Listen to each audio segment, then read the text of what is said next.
What's up, everyone? Welcome back to the How to Vegan podcast. My name's Kristen. I am the host of this podcast, and I'm so glad that you're tuning in. Today's episode is going to be all about booze. Is it vegan? Is it not vegan? We're going to be getting into all of that in just a little bit. But first, I just want to take a second to thank today's sponsor, OCM Malibu. They are the original plant-based, results-driven skincare line, and I'm in love with their products. They have changed the skin on my face for the better in so many ways. So I'll definitely be chatting a little bit more about them in a hot minute. So stay tuned for that, as well as a little friend discount code that I have for you. If you're not following the podcast on Instagram, go give that a little follow. It's just at howtoveganpodcast.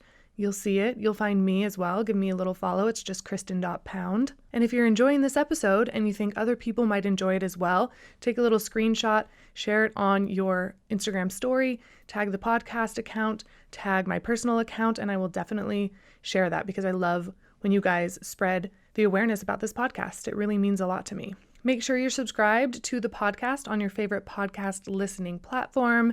Just so you're aware, it's on Spotify, Apple Podcasts, Stitcher, SoundCloud, YouTube. It's out there. It's everywhere. So make sure you're subscribed and turn on your little auto downloads for this podcast so it'll immediately download the episode for you when a new one is released, and you'll be able to listen to it anytime, anywhere. And if you're loving the podcast, which I hope you are, then please do me a huge favor and head on over to iTunes, or if you have the Apple Podcasts app, or even if you don't, download the app and help me out, and leave a rating and review. It really helps push the podcast up. It helps more people see the podcast, which is the goal. I really want as many people as possible to know about this podcast so that they can gather the information and hopefully start eating less animals, harming less animals, and just will know about all of this information that I put together for you guys and can start to form more educated opinions. So leaving a rating, leaving an awesome review on Apple Podcasts or iTunes just is such a huge benefit for the podcast. So thank you so much to those of you who do that. If you haven't done it, pause the episode, head on over to Apple Podcasts, or if you're listening on that app, pause it, leave a review, leave a rating. I would appreciate it more than you know. And don't forget to share this episode with any of your peeps who might be interested in any of this info that I've put together for you today. Go ahead, share that vegan love. It feels good. And like I always say, the ripple effect is so real. If you're interested in anything that I talk about in today's episode, you can head on over to kristenpound.com to get the full show notes. Just click on the podcast tab once you're there, or you can just head straight to the show notes by typing in kristenpound.com/podcast, or there will be a link that will take you directly to this specific episode in the show notes of whatever podcast listening platform that you are tuning into today. Alrighty, now let's get into today's topic. What's the deal with alcohol? So if you've been listening to the podcast for a little bit now, then you're probably aware that I have a series called What's the Deal With? And I dive real deep into a specific topic that is maybe a little bit controversial or that not a lot of people know about. And a lot of these ideas come from you guys. So this is one that was highly suggested, especially for this time of year. People are like, hey, can you please do an episode about alcohol? Is it vegan? Is it not vegan? I hear conflicting things. So that is what I'm doing today. And I'm really excited. I spent a lot of time putting together the episode for you. I did a bunch of research, and I think it's going to be a pretty thorough, in-depth chat about alcohol and how to find vegan alcohol, how to stay away from things that aren't vegan when it comes to alcohol, and just getting real deep and into the topic of booze. So in this episode, I'm going to cover why some alcohol is not vegan, how to find out if a specific beer, wine, or spirit, aka hard alcohol or liquor, is vegan or not. I'll go through some popular beer and wine that is vegan, so you'll know if you see something at the store, what you can just grab and feel comfortable with, knowing that it did not harm any animals in order for it to be made. And I'm also going to be talking about some common non-vegan mixers to be aware of as well. Plus more. I'm going to be talking about more, but those are kind of the main highlights of what I'm going to be chatting about in today's episode. So when you first go vegan, you'll obviously cut out meat, fish, dairy, eggs, hopefully even honey. I have a What's the Deal with Honey episode, so if you haven't checked that out, definitely listen to that. But after you've been vegan for a while, or maybe right off the bat, it just depends on the person, you're probably going to start considering even more choices that you make, and you're going to want to be more educated so that you can make choices that really do fully align with your morals and values. And one of the things that most people aren't super aware about is alcohol, and guess what? It isn't always vegan. So before we dive into all of this alcohol info, I did just want to let you know that I do know a lot about alcohol. I was in the restaurant industry for almost 15 years. I did everything from serving to bartending to managing, and I was a bar manager at one of the best gin-forward restaurants in Boise. So not only is this a little fun fact about me that you may not know, but it means that I know my shit. I definitely know what I'm talking about here. Plus, it really made it an even more fun episode to put together for you guys because it was kind of combining a lot of what I've done for most of my adult life and what I'm doing now, educating people about veganism. So this was a really fun episode to put together for you guys, and I really hope you appreciate it. Okay, so now to the question that everybody's here for me to answer. Why isn't some alcohol vegan? And this is kind of confusing because most alcohol is made from grains and fruit. So alcohol by nature is vegan, but there are two reasons as to why some alcohol isn't vegan. So the first reason is because brewmasters, winemakers, and distillers, but most often brewmasters and distillers, may include animal ingredients in their products directly. So when they're making the actual product, non-vegan ingredients like milk, honey, eggs, among others, might be found in the final recipe. And this is much more common in beer and liquor than in wine. So think things like milk stouts, which usually contain lactose, or Baileys, which contains milk. So it's in the actual product itself, which obviously would make it not vegan.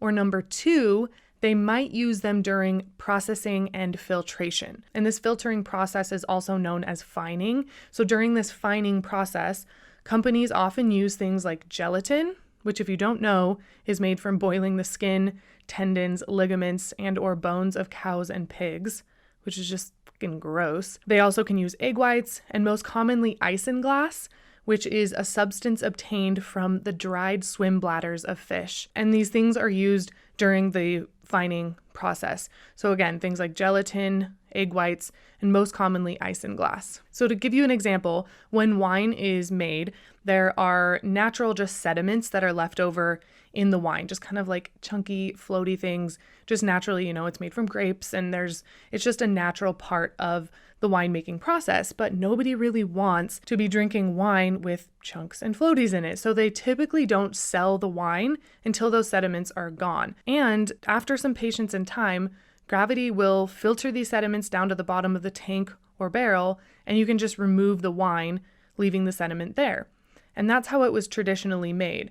But today, people want to get their wine on the shelves much faster. We live in a fast-paced, money-driven world. So they found ways to remove the sediment more quickly than just letting it sit there and settle. And that's where these fining agents, again, such as egg whites, isinglass, and gelatin, come into play. These non-vegan ingredients grab onto the impurities in the wine and make it easier to catch them in the filter. So they kind of like stick to them, and then it's easier to get these bigger pieces of sediment out once they're attached to these non-vegan ingredients. But a lot of winemakers and brewmasters are still using these non-vegan ingredients to filter out these sediments. Now, at this point, some of you might be thinking, well, what's the big deal? At the end of the day, the filtered wine doesn't contain any animal products in it, so isn't it vegan? Well, yes and no. Winemakers really can't 100% guarantee that no gelatin, egg whites, casein, which can often be used, which is the milk protein, or isinglass snuck into your wine bottle. So it's probably vegan, but it might not be. And as far as my opinion goes, I really don't want to be eating any gelatin or egg whites or the swim bladders of fish. I just really don't want for there to be a chance for me to consume that. So it's probably vegan, but it might not be. And the same goes for beer. The fining process that some breweries use works pretty much the same way as wineries, so it can just be hard to tell whether a beer is vegan or not without doing a little research. And it's really important to do your own research because unfortunately, you can't just turn over the bottle and read the ingredients list to make sure it's vegan. which is really annoying because alcohol is usually exempt from the labeling requirements that are required by food products. And I'm just so used to turning over something that I'm about to buy to make sure it's vegan, but you can't do that typically with alcohol. It just doesn't say what's in it on the label. But you will start to see more and more wineries and breweries using a vegan label, a label that says vegan clearly on their bottles, because why not? If that was just on the front of the bottle, you just grab it. There's so many more people living this lifestyle and wanting to make sure that no animals are harmed and not wanting to eat those kinds of products or drink those kinds of products in this case. So you will start to see that more and more. And I just think that's awesome. And it's great because these companies are realizing that veganism is not a trend and that they'll be able to make more money if they can sell more of their product. And another thing that many wineries and brewmasters are now using instead of egg whites and fish bladders and gelatin are things like bentonite clay and activated charcoal as filtration agents. And some manufacturers are even getting rid of the filtration process altogether in favor of allowing the process of clarification to occur naturally like it used to. So after doing all this research and kind of diving into this, it does seem like the availability of vegan wine is on the rise, and vegan beer as well. So for those of you that are loving your wine, loving your beer, this is a really good sign. So what about liquor, hard alcohol, spirits? Well, fortunately, virtually every brand, every type of hard liquor, bourbon, whiskey, vodka, gin, rum, is vegan. They don't use a filtering process like the beer and wine industries do, but the final recipes might have non-vegan ingredients added to them, such as cream-based liqueurs like Bailey's and products that mention honey on the label like Jack Daniel's honey whiskey. So in order to make sure you're avoiding things like that in the final product, you're just going to want to do some research to see what's in the actual product. And you can usually tell if it's like a creamy looking liquor or liqueur, then it most often has milk in it. But speaking of Bailey's and speaking of creamy liqueurs, they now make a vegan version of Bailey's and it's called Bailey's Almonde, I think. It's the word almond with an E at the end. So if you didn't know about that, that exists. I haven't tried it. I don't know how it is, but that exists. And hopefully more and more companies are going to start realizing that they don't need to use animal products in order to make their liquors or liqueurs or whatever it is with animal products, and they can use vegan alternatives instead. But just be careful for things that just say honey on the label or that look a little bit creamy or milky. You might want to double check to make sure that it is vegan before you consume it. Another thing that I did want to address before moving on is the glue on the labels of beer and wine that, hold the labels onto the beer and wine bottle or whatever it is. Some of these glues are made using the connective tissue of animals, and this information is kind of hard to find. So if you're wanting to steer clear of that, I would suggest reaching out to the company, asking them directly, but they might not even know. So I did want to bring that up just in case there's some of you are out there and you're like, I don't want to use glue made from animals. It might be hard to find that information out, but I wanted to put it out there for those of you who might be really interested in knowing about that. Okay, so now that we know that some alcohol isn't vegan, how do you find out if a specific beer, wine, or spirit is vegan or not? So the best place to scope it out is at barnivore.com. It's a really weird name. I don't understand why it's called Barnivore, but it's the word barn and then ivore, like herbivore and barn.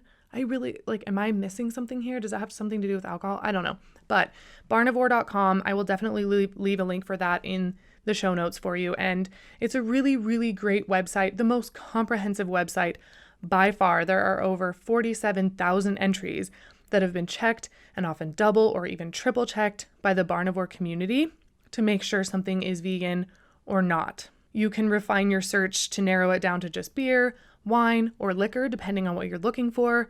You can type in the type of alcohol that you're wanting to know about into the little search bar. And if it's in their database, it will come up and say vegan friendly if they don't use any animal products in the fining process or in the final product itself. And if it's not in their database, they even have a tab on their website, which gives you a sample email that you can just copy, paste, and adjust where needed and send it off to any company that isn't listed on Barnivore to find out whether their products are vegan or not. And you never know.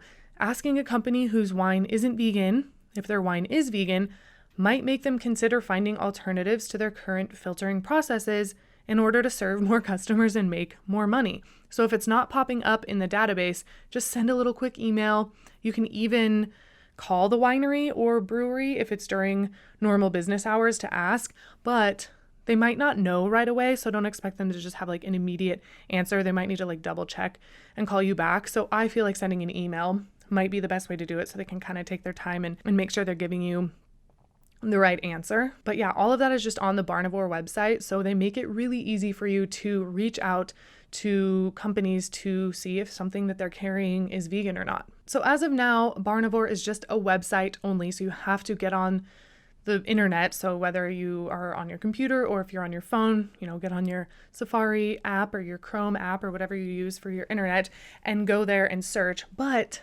apparently they have an app in the works, which is awesome because it would be so nice to not have to like get on the internet each time, to just open up your app, type in whatever you're looking for and find it. But in the meantime, there are a couple of apps that you can download to help you check your booze.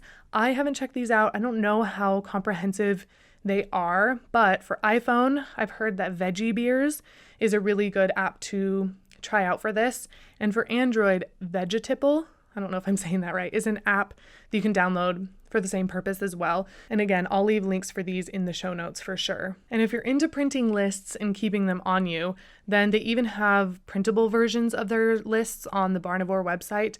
So if you want to use a bunch of paper and do that, then you can print lists if that feels best for you. I saw it was one of the options, so I wanted to mention it. And it's also important to note that the ingredients that companies use in their products may differ from country to country. So again, this is where doing the research on your own to just double check might be the best way to go about finding whether something is vegan or not. Because if it's vegan in the United States, it might not be vegan in the UK or in Australia or in Poland or wherever you're listening from. Shout out to all y'all that listen from all over the world. So many people in so many different countries listen to this podcast, and I think it's awesome. So shout out to you guys. But Barnivore does offer a drop-down menu where you can select the country you're trying to find information for to make it a little bit easier for you. So barnivore.com is definitely the best place to go to find out if the type of booze you're wanting to drink or buy or whatever is vegan or not. So definitely go check out that website, get familiar with it a little bit,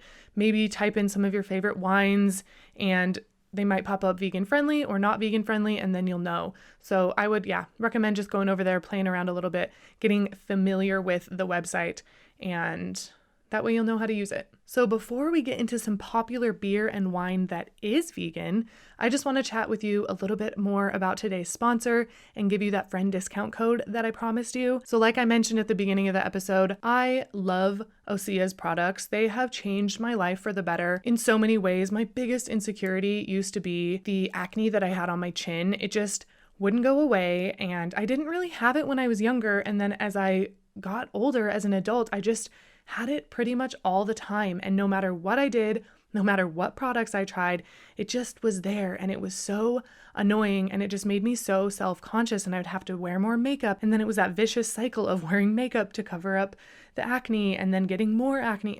It was so frustrating. But once I started using Osea's products, everything started to change. And that is why I am so excited that they are a sponsor for this podcast, because I love spreading the word about them, because they're such a great company and their products are absolutely amazing. They've been around since 1996. The company was founded by a woman. It's a family-run business. Everything that they use is non-toxic.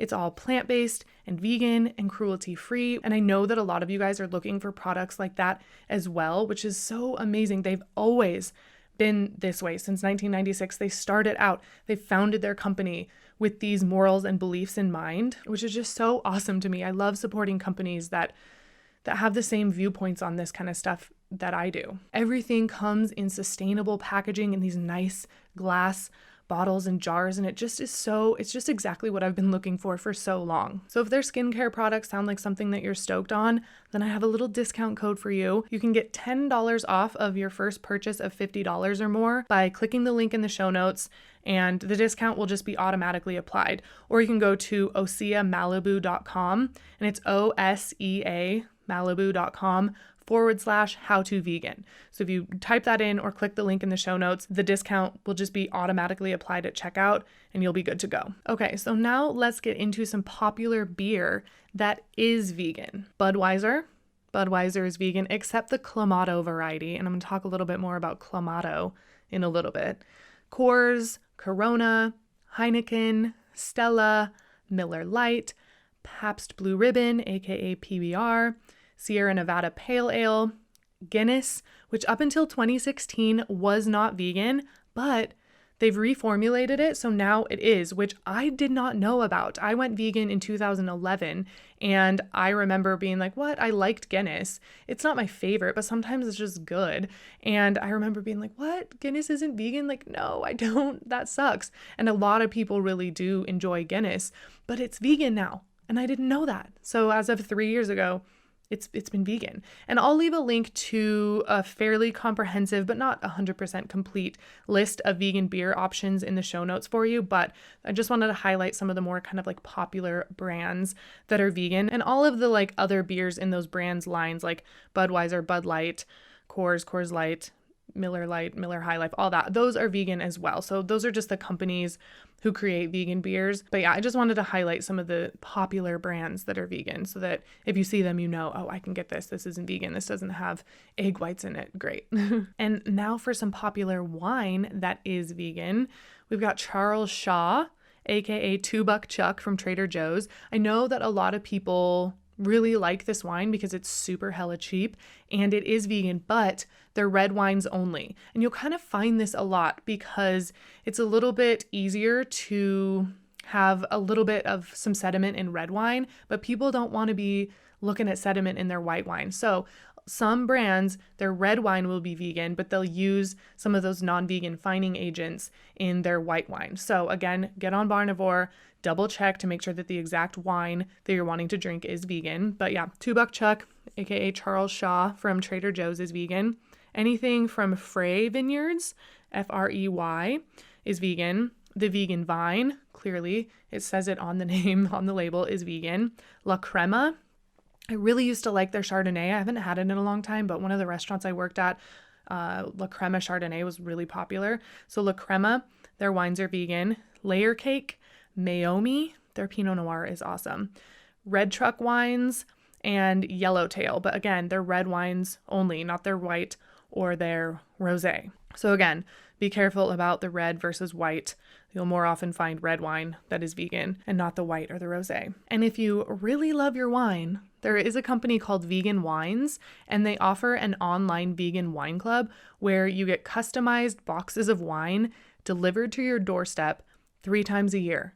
And they even have the option to add vegan cheese, like Miyoko's vegan cheese. So again, if you're really into wine, you can have customized boxes. Like I think they have one that includes red, white, rosé, and another one that just is red. It's a little bit spendy, but if you have the budget and you're super into wine, or if you want to give a gift or something like that, it's called Vegan Wines. I will definitely leave a link in the show notes, and it just gets delivered to your doorstep and you know it's vegan. So wanted to put that in there as well. And again, I will leave a link to a fairly comprehensive but not complete list of vegan wine options in the show notes for you too.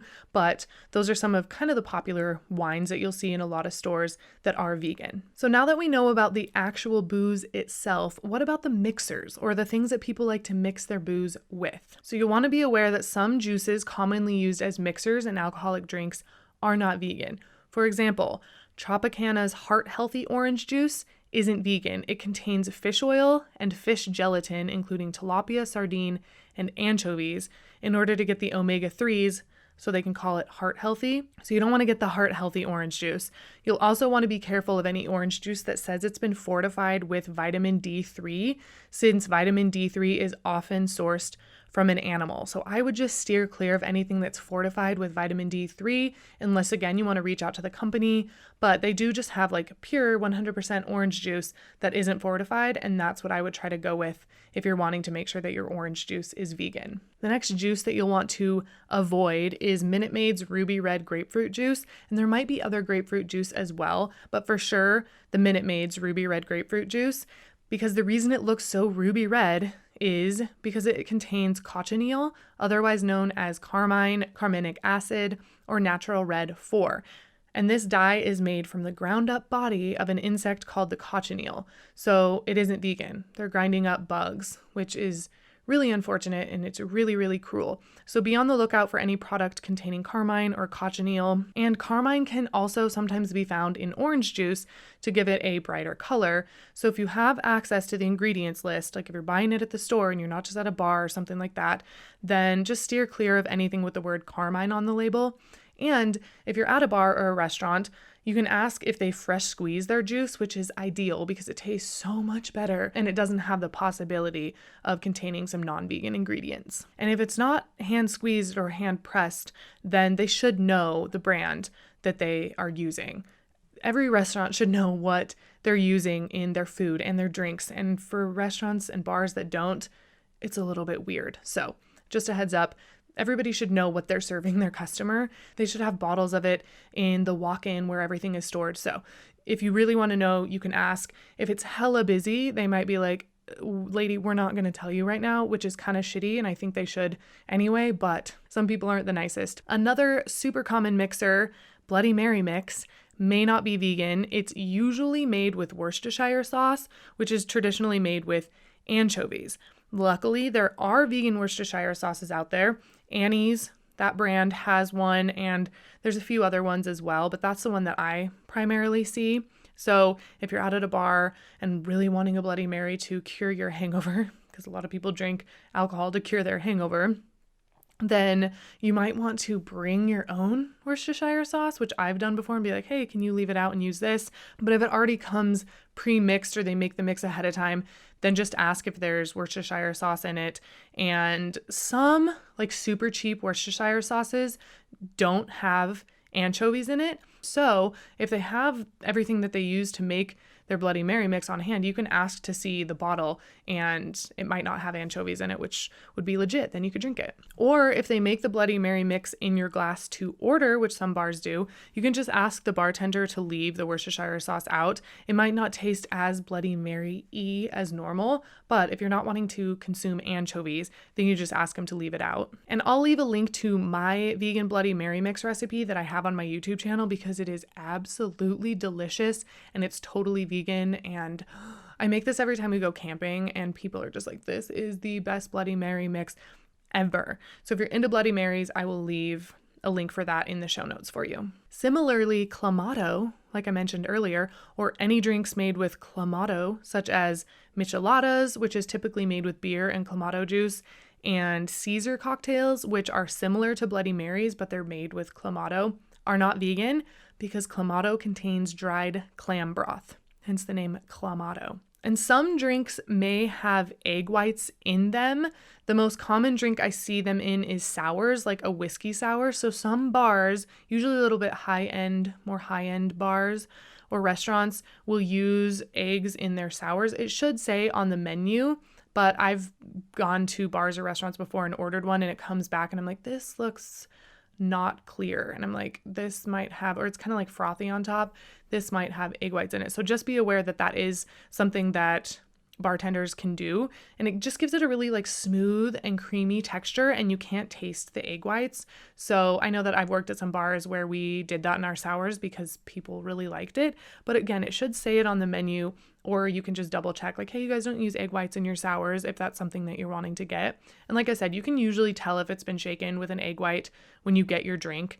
It's happened to me before and I've been like, this looks like egg whites, and it was. So just be aware that that is a thing. Drinks like White Russians and mudslides are usually not vegan.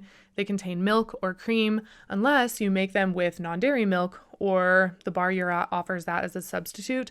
I've seen that more recently. Some of the nice bars in downtown Boise offer, non-dairy milk or non-dairy cream for their White Russians, and it's awesome because they're so good. Or you can order a Black Russian if you're into that flavor profile, and it just comes without the cream in it. So it's not as delicious if you're super into White Russians, but it's still really, really good and has that same flavor profile. And finally, just be aware that most hot toddies, that warm whiskey forward drink that lots of people enjoy when they're sick, usually in the winter, typically has honey in it. And it's not as good when you order it without the honey unless they have a replacement. It's pretty tart and really whiskey forward if you don't have honey in it. So just be aware that hot toddies typically have honey in them. So if you're wanting to steer clear of honey, and again, if you don't know much about honey and why most vegans avoid it, go check out the What's the Deal with Honey episode that I put out a few months ago. It's really, really educational and eye-opening. And if you're just not sure about what the cocktail you're ordering has in it, just ask the bartender. They should know. And if they don't, that's weird. To be honest, it is weird. You can ask your server, you can ask your bartender. They should know what they're putting into their drinks. Okay, so what do you do when you're out and about and you want to order a beer, or someone hands you a glass of wine or a cocktail at a party and you're just not sure if it's vegan? Well, that is up to you. You can take what you've learned from this episode and make a decision that feels best for you. If you feel comfortable whipping out your phone and doing some research at the restaurant, bar, or party you're at, then do it.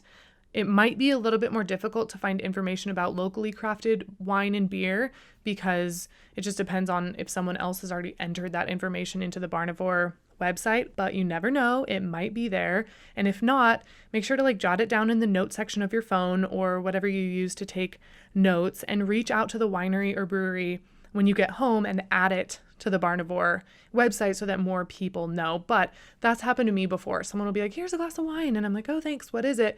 And maybe they don't know, or maybe they do know, and you type it in Barnivore and it's not there. It just depends on what feels best for you, whether you want to drink it or whether you don't want to drink it. Some vegans that I know will drink pretty much any booze, except for the few that are obviously not vegan, like Bailey's or Jack Daniel's honey whiskey or whatever. While other vegans I know won't touch any booze at all without verifying that it's in fact 100% vegan. I have typically fallen more in the first category, where if someone hands me something or I'm at a bar, I'll drink it. But after doing this episode and kind of knowing more about it, I really want to make a more concerted effort to know what I'm consuming and to know whether something is vegan or not. But again, it just depends on what feels good for you. If you're a brand new vegan and you just feel like this is too much to even worry about right now, then that's fine.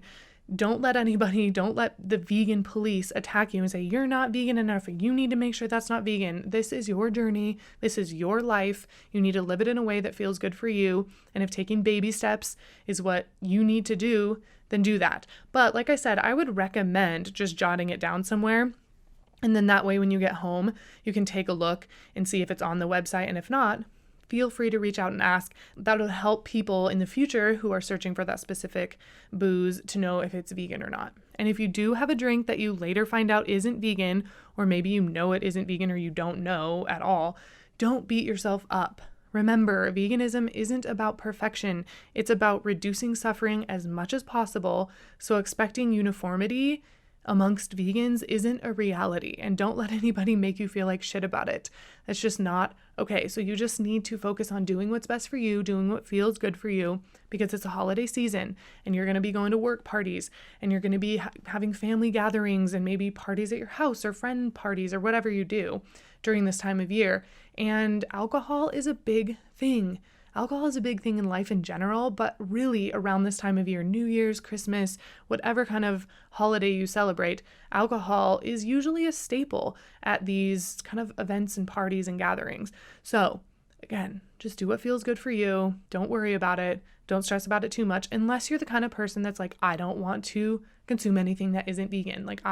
It doesn't feel right for me. Then you have resources like Barnivore and reaching out to the company to make sure, or just bring your own bottle of wine, bring your own beer that you know is vegan. You can crack that open, drink it there, and you'll be good to go. And if you can, you might want to consider supporting vegan wineries and breweries that don't ever use any animal products as additives or in the fining process. I just think it's great to support companies that are making an effort to not harm any animals or use any animal products. So if you can, try to support fully vegan wineries and breweries and distilleries, because I just think it's awesome when companies are aware and really making the effort. And since we're talking about alcohol here, I do think it is my responsibility to discuss the risks of drinking alcohol. I just feel like not doing so would be a huge disservice to anybody listening to this podcast to just ignore this overall, because it is a big deal. Alcohol, bottom line, ruins a lot of lives. Alcohol kills around 88,000 people in the US each year, and these deaths include those from liver disease, drunk driving accidents, and colon cancer. And worldwide, alcohol kills more than 3 million people each year. So I don't mean to be like a bummer after this whole, here's how to drink. And, I drink alcohol and I'm definitely trying to cut back. I know that it's not good for me. It's not good all around. But I don't think that it would be okay for me to put out an episode about alcohol without talking a little bit about this. So I'm not trying to be a downer here, but I just want to be honest. And I just felt like this was really important to include. Alcohol contributes to a lot of deaths and a lot of really shitty situations. Some short-term side effects of alcohol are loss of coordination and judgment, trouble concentrating, and it lowers your inhibitions, which if you've been drunk before, you know that. All of which can contribute to someone deciding to get into the car and drive drunk. And in 2017, I found some stats for 2017. It was kind of harder to find 2018. There were 10,874 people killed in alcohol-impaired driving crashes in the United States. That's an average of 1 alcohol-impaired driving fatality every 48 minutes. And alcohol is a huge contributing factor in crimes that are committed, including domestic violence and sexual assault. So it's not good.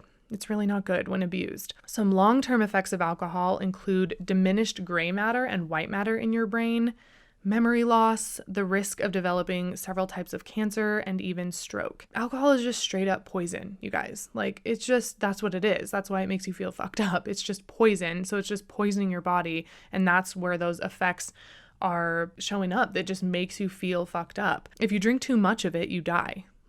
Alcohol poisoning, dying from that is a thing. Drinking 1 liter, which is about 4 cups of hard alcohol, will kill you. And I know that's a lot. That is a lot, but it happens. And it can happen with beer. It can happen with wine. If you drink too much, you can die. And it's just scary that people are so into something that just is killing them. And I know it's fun. Trust me. I think it's fun.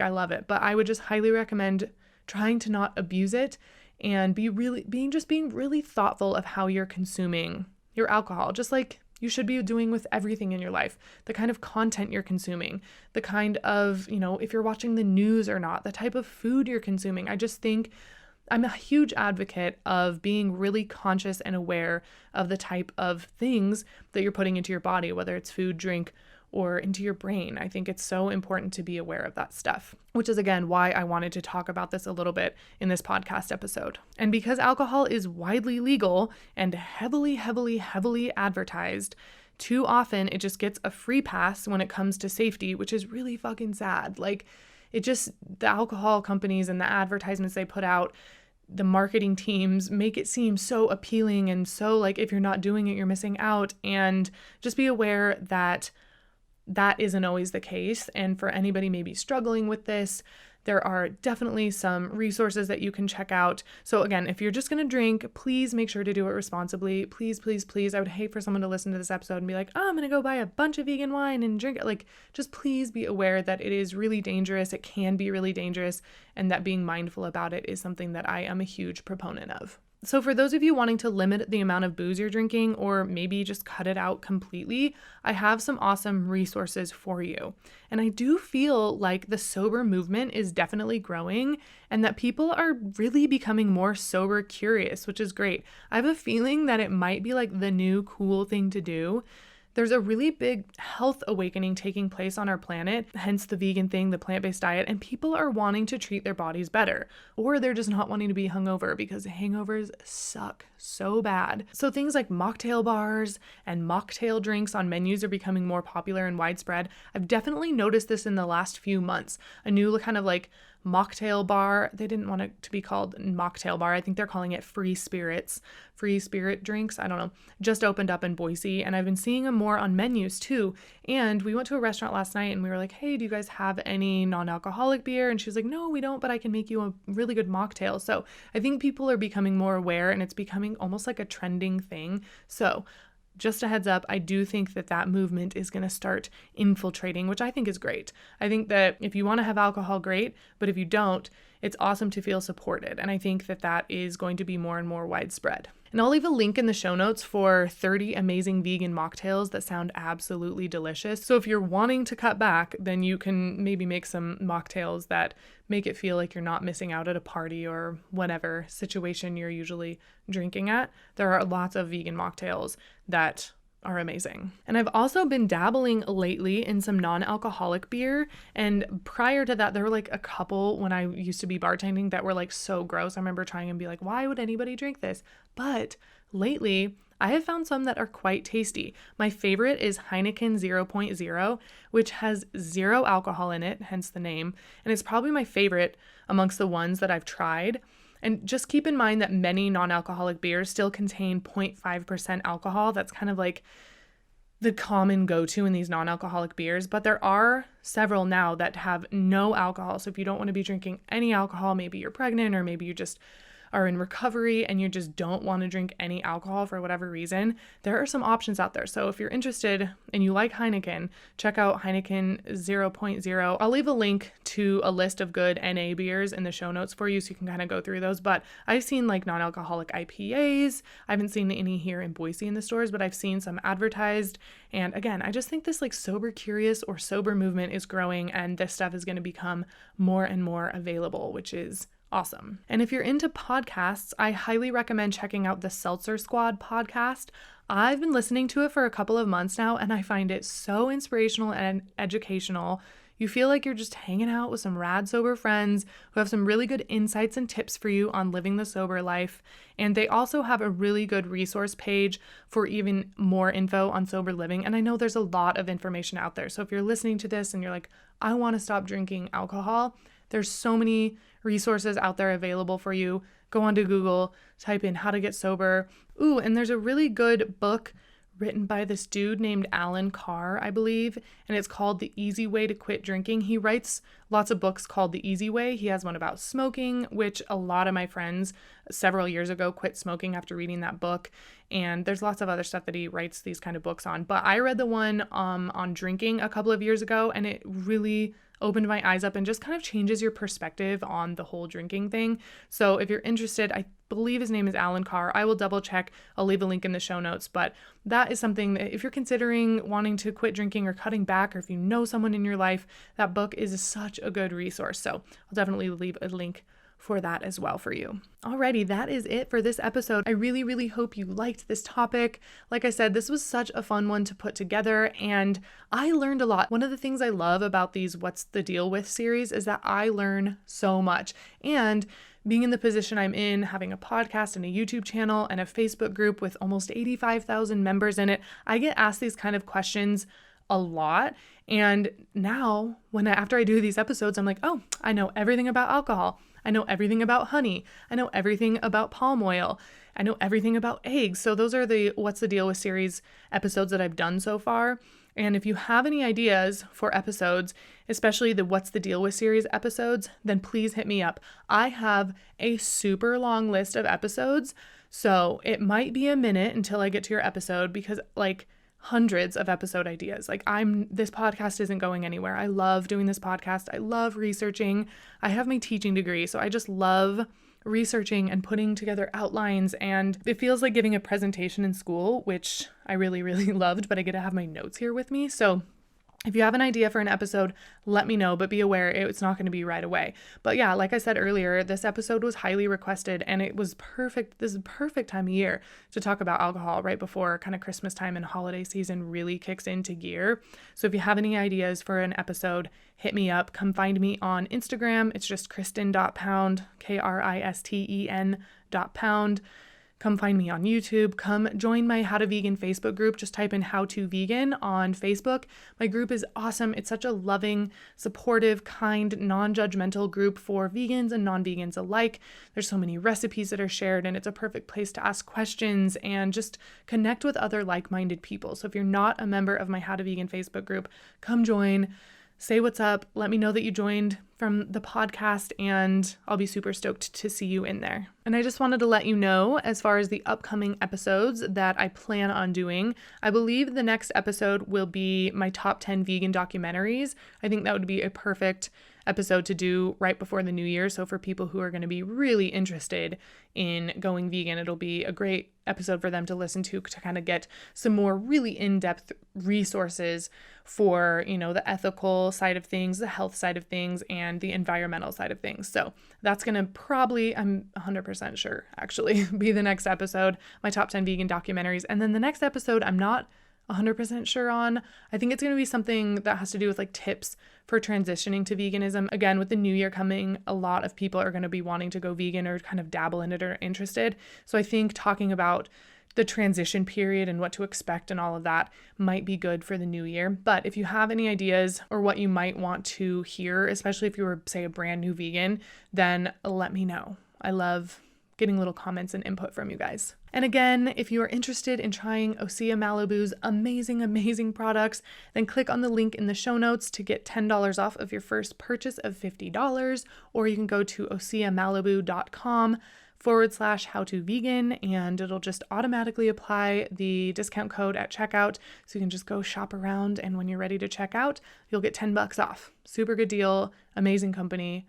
Absolutely love them. Again, go follow the How to Vegan podcast on Instagram, follow my personal account on Instagram, head on over to Apple Podcasts or iTunes and leave a rating and review. Feel free to send me a DM with any questions you might have. I love sending little voice message responses, so if you have a question about this episode or anything in general, hit me up. I love being there to support you guys. I don't want to be this person who's just putting out information and that isn't available to answer questions. So you can send me an email, you can hit me up on social media, you can join the Facebook group and ask a question there, which I think is the best place to ask a question, is in the Facebook group. Because like I said, there are almost 85,000 members in the Facebook group, and you can ask a question and get so many different responses and input and ideas and just brainstorming, and it's just such a great resource. So go join the Facebook group, and I just think it's a great place to ask questions. And like I mentioned before, all of the links to everything I mentioned are going to be in the show notes over at kristenpound.com/podcast. Find this episode and you'll find everything that I talked about, links for everything that I mentioned. Or you can just open up the description in whatever podcast listening platform you are listening to, and the direct link for this episode will be in there, and it'll take you right to the show notes. So thank you so much for listening to this episode. I really hope you enjoyed it. I hope you have some really solid information about booze now and what alcohol is and isn't vegan and the mixers and all of that stuff. So I hope you enjoyed it. Thank you so much for tuning in. I love you guys so much, and I will just catch you in the next episode of the How to Vegan podcast. Peace.